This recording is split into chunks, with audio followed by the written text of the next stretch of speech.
Hey, this is Jim Bergman with Measure Quick.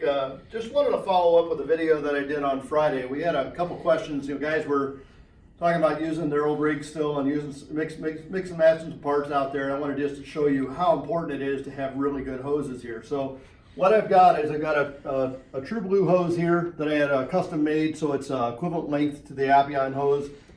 This one's actually just a hair longer, but I wanted to make sure we're doing an apples to apples comparison so that you didn't see that we had a really short hose. Like we typically have 1 meter hoses for a lot of our hoses, which does give us an advantage. Length plays a big factor in the overall performance of a hose. Also, I want you to see how supple these hoses are. These are a lot stiffer. They're a lot harder to get coiled up. This one just lays pretty flat, and it's just a lot easier to work with overall. Then I've got down on the end here, I've just got a standard manifold gauge set. The only difference is I pulled out the Schrader core depressor because it wasn't making good contact with the gauge, which gives us a little bit more of an advantage, but that's totally fine on there. I just want you to see how this works. Then I got 3 of the Fieldpiece BP85 vacuum pumps.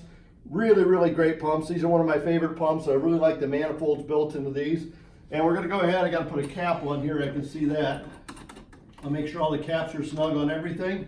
And what we're gonna do first of all here is we're gonna test the performance of all 3 of these pumps.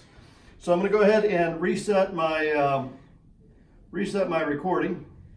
So I'm gonna just restart recording. I'm gonna turn the switch off here. I'll turn all 3 pumps on.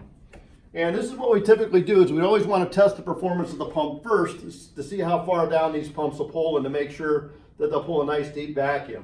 So I've got 3 gauges here. The blue gauge is on the first pump, blue hose, black hose on gauge 2, red hose, which I'm going to use there, over on gauge 3. We'll turn all 3 pumps on. We'll see how they pull down. I'm going to go ahead and restart this again since I was talking for a minute, just so I have all the room in the graph. And we'll turn all 3 pumps on. What we'll start seeing right away is all 3 are tracking very well, tracking together. And they'll go down, and they should all pull south of 20 microns. These will probably go down in the 10 micron range, what we've been testing here. But you can see a couple of things. All these pumps are performing very consistently across the board here. If we pull down and look at our vacuum here, they're all in the 19, 18 range, which tells you how consistently these pumps are built, how good of a pump they are, and also how accurate the gauges are. I mean, this is really cool repeatability. We start all these at the same time, and you're literally tracking with the microns on 3 different systems. And to me, this is pretty amazing engineering all on its own. So let these things run a minute till we get down into the 10 micron range here, and just to make sure all the pumps can pull evenly. And what we're doing here is just testing the ultimate pull down of the pump. And this is, again, the first thing you'd want to do whenever you're testing the vacuum rig out to make sure it works, is to see how well our pump pulls to begin with, because this is our starting point that we have right here. It looks like all 3 of these are going to be down in the 10 micron range in just a second here. And then we'll go ahead and break the vacuum, and we'll restart. Just let that last one get down here, 11.2, 11.1. And again, we're literally within a micron of each other. And there we go, 10.9, 11.1. So right there is about the threshold, around 10, 11 microns on these pumps. I'm going to hit close here. You can see they're tracking nice and even there. Go ahead and kill the power here for just a second. I'm going to break the vacuum on all of these. So we'll get them all broke. And I'm taking all the 3/8 ports on all these, so we're using the same porting, same size porting. Again, I didn't want to give any advantage to the TruBlu hose. So 3/8 port, and it was nice on these, I can change it to 3/8 and half, or a 1/2 by 3/8, or a 1/2 by 1/2 hose. So I got a big system, I can make the hose do whatever I want on there. And these hoses are rated at 16 CFM at 10 foot of length. And so that's gonna give us, at shorter lengths, we're gonna get a lot higher flow on these. So we'll swap this one out. We'll get the hose hooked up here.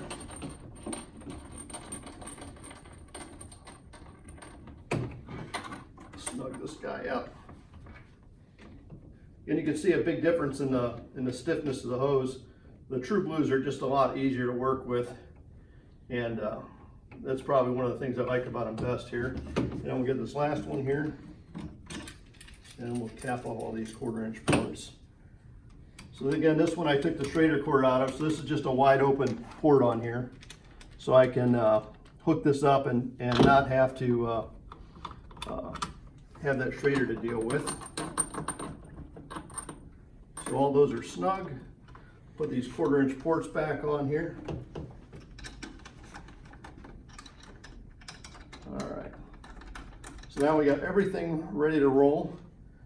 And that little cock there is probably when I just put a little pressure on the gauge there, but it's just, we can ignore that. It's not going to hurt anything at all there.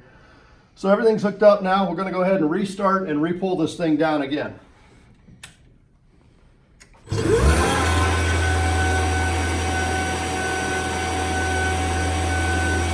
Again, all tracking pretty evenly. So now you can start to see things breaking apart, and how each one of these hoses is performing a lot differently.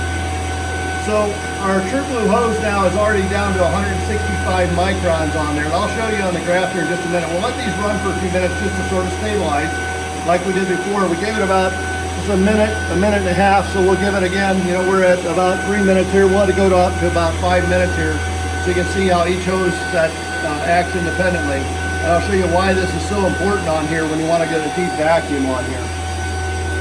You can take a look here. I'll put on the gauge manager. Just to put this in perspective, 112, 200, 300. So almost twice as deep and 3 times as deep as a standard manifold gauge set. And again, we're just testing the hoses alone on here. So that's showing you quite a bit here what's going on. We'll let this run here till we get about a minute under our belt and let it go. So the reason that vacuum is so important, I'll switch over to the board here for just a minute. We want to make sure a pump can pull down to an ultimate vacuum of somewhere between 5 and 25 microns. That makes sure the pump's working well. But then if we're talking the ultimate pull down of a rig, you got to think about what's your target vacuum. So here, my target's 500. I want to at least be able to pull down to 250. I should be at least double my target so I can make sure that I have enough differential pressure across my rig and my system that I can actually pull the vacuum fast enough. If my target here was 250, I'd want to be able to pull at least 25, 100, 50 microns, 50, 25. And these are sort of classified when we get into, like in this range here, 500 to 250 is your air conditioning range. We get it down to this 250 to 100 is refrigeration. And down in the 50 micron range is what we call ultra low temp refrigeration. And all this has to deal with moisture removal. We want to make sure that we get all the moisture out of the system. The deeper the vacuum we get, the drier it is.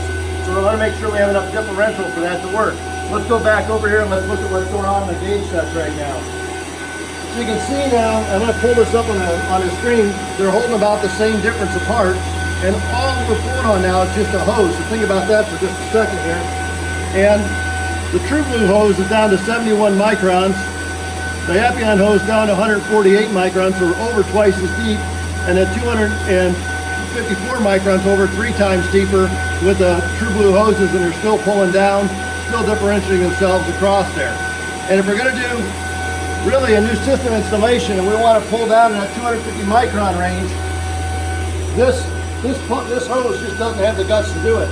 It's right there at the threshold, and that's why it takes longer, so much longer to get a good evacuation.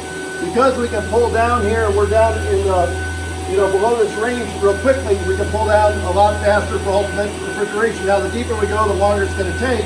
And the deeper and the longer these hoses are on, the further you'll see the TruBlu will separate itself from the other hoses, because it doesn't have the same properties of degassing, doesn't have the same properties of dehydration, and also some other characteristics that just make the hose overall work a lot better. So this gives you an idea of what we're talking. Again, quite a bit of difference here. Let this run for 4 minutes, you can see how much deeper the hoses get and how much better it works. But ultimately, this is what I want to show you, and I think we've pretty much shown you without a shadow of a doubt how much better TruBlu is than any of the competitive hoses out there. This is Jim Bergman with MeasureQuick. Thanks a lot for watching.